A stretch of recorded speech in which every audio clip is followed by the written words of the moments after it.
আসসালামু আলাইকুম, কেমন আছেন সবাই? আমি টুম্পা।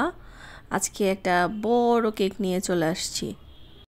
এই বড় কেকটা আজকে আপনাদের সাথে সামনে ডেকোরেশন করব আর কিছু গল্প করব।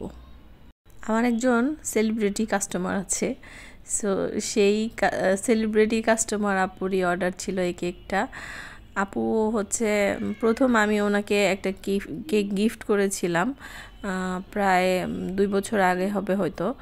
তখন থেকে সে হচ্ছে আমার কেকের ফ্যান। আমার কেক ছাড়া তার বাসার বা তার শোরুমের কোনো জায়গার কোনো প্রোগ্রামই আমার কেক ছাড়া কমপ্লিট হয় না। তো আপু সবসময়ই আমার এখান থেকে অর্ডার করে, খুবই পছন্দ করে সে আমার কেক। আমি এখন পর্যন্ত যত বড় কেক বানিয়েছি তার মধ্যে এটা সেকেন্ড পজিশনে, মানে এর চেয়ে বড় আরেকটা বানিয়েছিলাম, ওটা ছিল 18 পাউন্ডের। মানে তখন অর্ডার ছিল মনে হয় 17 পাউন্ডের, কিন্তু আমার অর্ডার 18 পাউন্ডের হয়ে গেছিলো। আর এই কেকটা হচ্ছে ছিল 6 পাউন্ডের অর্ডার, কিন্তু আমার হয়ে গেছিলো 7 পাউন্ড। এরকমই হয় আসলে, আমাদের হোমমেড কেকগুলোতে এত ওয়েট করে করে করা সম্ভব হয় না, বা আমরা করতে পারি না। যাই হোক, তো এটা একটা ভ্যানিলা কেকের অর্ডার ছিল।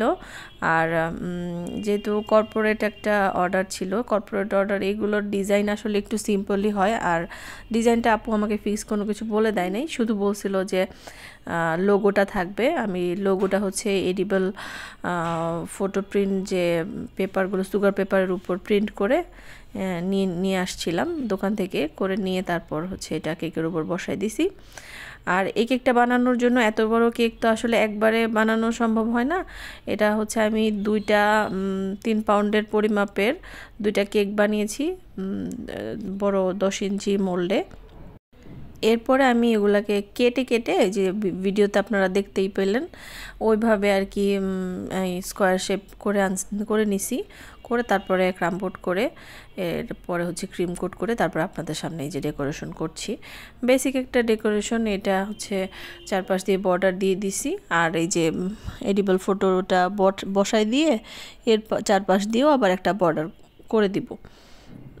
দুই কালারের বর্ডার। একটা আমি এখানে চকলেট ক্রিম কিন্তু না, এটা হচ্ছে আমি ব্রাউন কালারের ক্রিম দিয়ে, মানে ক্রিমটাকে ব্রাউন কালার করে নিয়ে সেটা দিয়েই হচ্ছে উপরের একটা ব্রাউনিশ শেড আনছি, আর হলো ওটা দিয়েই আবার আমি বর্ডার দিয়ে দিছি। আর এই ফটো প্রিন্টের চারপাশে আমি হোয়াইট কালারের ক্রিম দিয়ে বর্ডার দিয়ে দিচ্ছি।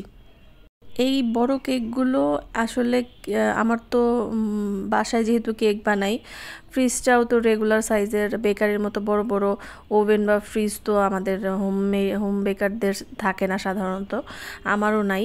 তো এই কেকগুলোকে বানানোর পরে আর ফ্রিজিং করা সম্ভব হয় না। সেই ক্ষেত্রে হচ্ছে ছোট ছোট করে যে কেকগুলো বানাই আমরা, প্রথমে ওটাকে সারা রাত হচ্ছে ফ্রিজে সেট করি, এরপরের দিন ডেলিভারির আগে তখন হচ্ছে ডেকোরেশন করে এসি রুমে ডেকোরেশন করে, যাতে এটাও ঠান্ডায় থাকে। যা এখন তো প্রচণ্ড ঠান্ডা, তারপরও হচ্ছে এসি রুমে বসেই কাজ করছি, তাহলে বুঝেন যে কতখানি মানে সহ্য করে কতখানি এফোর্ট দিয়ে কাজগুলো করতে হয়।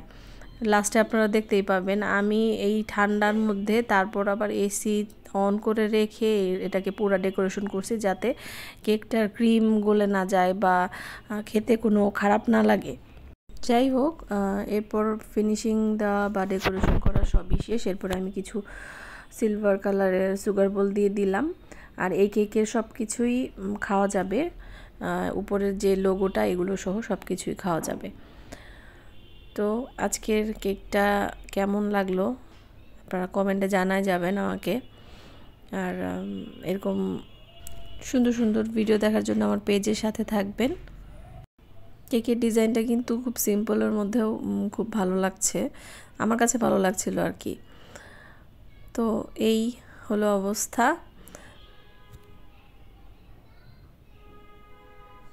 এই কেকটা একটা শোরুম ওপেনিংয়ের কেক ছিল। এখন দেখেন আমি কিভাবে আসলে ফাইনালি ডেকোরেশন করছিলাম। ডেকোরেশন করতে করতে লাস্টে ভাবলাম যে একটু ভিডিও করে রেখি। আজকের মতো এই পর্যন্তই। আল্লাহ হাফেজ।